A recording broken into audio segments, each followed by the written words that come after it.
Buenos días. En primer lugar, quiero agradecer a la Universidad Nacional Abierta por permitirme participar en las cuartas jornadas de investigación e innovación educativa. Quiero compartir con ustedes en esta mañana una experiencia educativa titulada Material autoinstruccional para el llenado del portafolio de formularios del Sistema de Información de Salud. Caso Práctica Profesional 2. Yo soy Joana Clavero Soto, profesora de prácticas profesionales de la Escuela de Medicina de la Universidad del Zulia.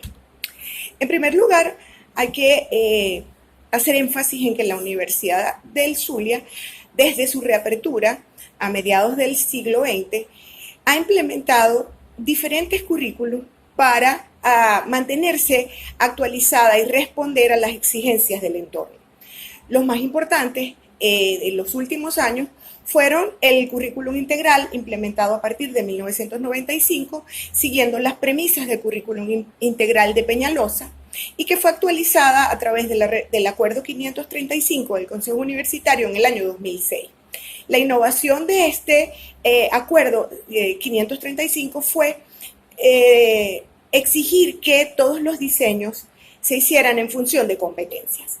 Este currículum integral de la Universidad del Zulia contempla áreas curriculares donde están la formación general, la formación profesional específica, las prácticas profesionales y las actividades de orientación y autodesarrollo. Específicamente en el caso de las prácticas profesionales, estas permiten el acercamiento progresivo y secuencial del estudiante al escenario real del ejercicio profesional. Y esto se da en 3 niveles. El primer nivel, o PP1, para el caso de la Escuela de Medicina, se cumple en el segundo año y ocurre en los establecimientos de atención ambulatoria. La práctica profesional 2, que es el segundo nivel, se cumple en el quinto año de la carrera, también en establecimientos de la red ambulatoria. Y el último nivel de prácticas, que es la práctica profesional 3, se cumple en el sexto año en establecimientos de la red ambulatoria y hospitalaria. Específicamente, la práctica profesional 2 tiene como propósito promover la aplicación en el campo real de los saberes, habilidades y destrezas alcanzadas hasta ese momento, con la finalidad de que pueda realizar la atención integral de un paciente, ya sea un usuario sano o un enfermo, a través del desempeño de las competencias de prevención primaria, diagnóstico y abordaje integral de medicina, pero solo hasta el nivel que ha alcanzado en los primeros 4 años de la carrera. Estas competencias permitirán su desempeño en el futuro como un médico general, con énfasis en lo que es la atención primaria en salud, como estrategia para mantener y recuperar la salud de los individuos, las familias y las comunidades. Dentro de las competencias que un médico general debe mostrar está el manejar adecuadamente los formularios del Sistema de Información de Salud venezolano, o SIS.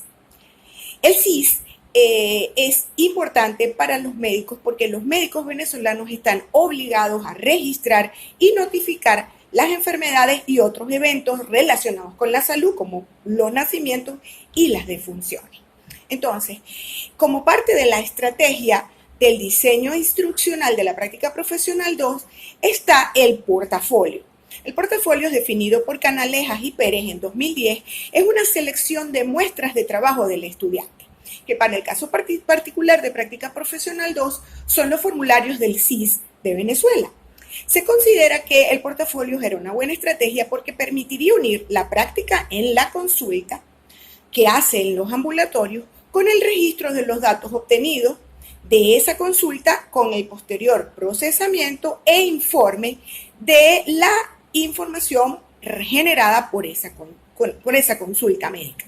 El portafolio le permite al estudiante evidenciar que el médico, además de hacer una consulta, tiene que registrar lo que se hizo. Es decir, que el trabajo del médico no es solo atender a una persona, no solo atender a un paciente y diagnosticar su estado de salud, sino que eso lleva implícito la obligación de registrar correctamente los resultados de esa consulta. Entonces, la estrategia formativa es la demostración del llenado de cada formulario del SIS por parte del docente. El docente debe demostrar cómo se llena cada uno de esos formularios. Y la evidencia de logro para el alumno va a ser el mostrar un formulario donde esté correctamente llenado cada uno de los 10 SIS por parte del alumno. Entonces, ¿dónde estuvo el problema? Bueno, el problema es que es una práctica profesional, pero el docente no puede ir acompañando al estudiante a cada consulta para ir demostrando cómo se llena, luego, posterior a la consulta, cómo se procesan los datos y cómo se genera la información que debe entregarse. Eso debe hacerse en el salón de clase. Entonces, el problema se presenta cuando tengo masificación. Un docente que tiene a su cargo hasta 200 estudiantes distribuidos en 6 grupos no tiene tiempo para ello. ¿Por qué? Porque en un trimestre el docente solo tiene 12 sesiones con el alumno. Y esas 12 sesiones con grupos tan grandes requieren que la mayor parte de las sesiones se dediquen a la demostración de cómo se hace la consulta. Entonces se requiere más tiempo para discutir los casos clínicos y demostrar cómo se hace la consulta, y eso reduce tiempo a la demostración que el profesor debería hacer de cada estudiante. Entonces, ¿cuál fue la solución que se generó a partir de ese problema? Una estrategia que permitiera al docente sustituir la demostración que hace en clase del llenado de cada uno de los 10 formularios y así disponer de más tiempo para el desarrollo de los programas de salud, que son el eje principal. ¿Cuál fue la estrategia? Generar un material de autoinstrucción. Para el desarrollo de la estrategia había que resolver 3 nudos críticos. El primero, cómo hacer la demostración del llenado de los formularios. El segundo, cómo evaluar el portafolio. Y el tercero, cómo reducir la posibilidad de trampa del estudiante, porque era muy fácil copiarse de un compañero. Entonces, para resolver los nudos críticos, se generaron los siguientes elementos. El primero, para resolver la demostración que se hizo, se escribió un material que sustituye a la demostración realizada en la clase, con una narración detallada que incluye la presentación de cada formulario, su importancia, su uso y el llenado paso por paso de cada una de las partes.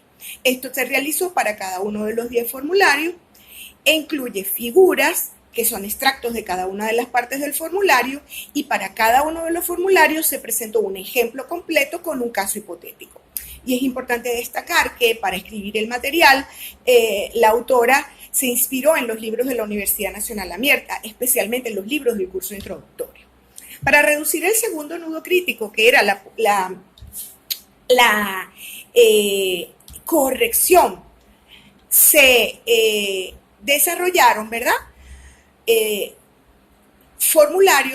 formularios donde los alumnos tendrían que llenar desde sus casas los formularios utilizando casos clínicos que fueron diseñados por el docente.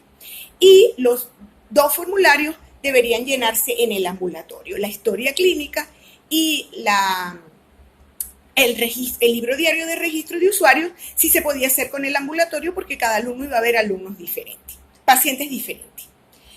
En el caso de los formularios que son los más largos de llenar, que incluyen 31 días del mes, solo se decidió que iban a trabajar con 2 días, el total del mes y el acumulado del año. Pudiera parecer poco, solo 2 días de 30, pero estos formularios, si uno aprende a llenar 2 días, con eso es suficiente para poder llenar los demás. Y el tercer nudo crítico era reducir la posibilidad de trampa. En este caso, se asignó a cada alumno 2 días. Se diseñaron 20 días de casos clínicos y a cada alumno se le asignaron 2 días. Esto permitió una combinación de días múltiples que logró que en un mismo grupo ningún alumno tuviera la misma combinación de días que otro compañero. ¿Cómo se desarrolla la estrategia? En la primera clase se explica lo que son los formularios, se discrimina cuáles se van a llenar con casos reales y cuáles van a usar los casos clínicos, se fija la fecha de entrega y se establecen las modalidades. Solo se necesita tener el material autoinstruccional, los formularios en versión digital, los casos clínicos y 2 formularios impresos y un CD para grabar los portafolios. Todo lo que era el material, los formularios y los casos clínicos se envió por correo a los alumnos. ¿Qué aportes tenemos como buena práctica? Los docentes no utilizan tiempo de clase para la demostración porque eso lo hace el material.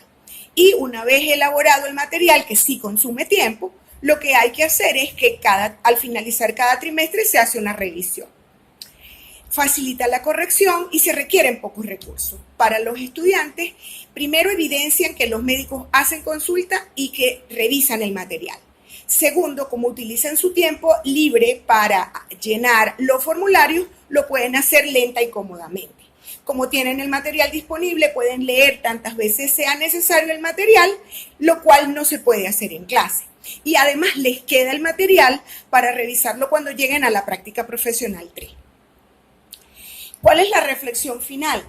Después de 3 años ejecutando la experiencia con cohortes trimestrales, es decir, que son 9 cohortes que ya han utilizado el material, que desde todo punto de vista esta estrategia de autoinstrucción ha sido beneficiosa, tanto para los docentes como para los estudiantes. Y cuando se ha preguntado a los estudiantes qué les parece, los estudiantes comentan que al leer el material es, y cito textualmente, como escuchar la voz de la profesora. Otros dicen, como si estuviera en el salón de clase. Y otros dicen, es como si ella me estuviera dando la clase solo a mí. Muchas gracias por la atención y por la oportunidad de intercambiar esta experiencia que puede ser útil para cualquier otro docente. Muchas gracias.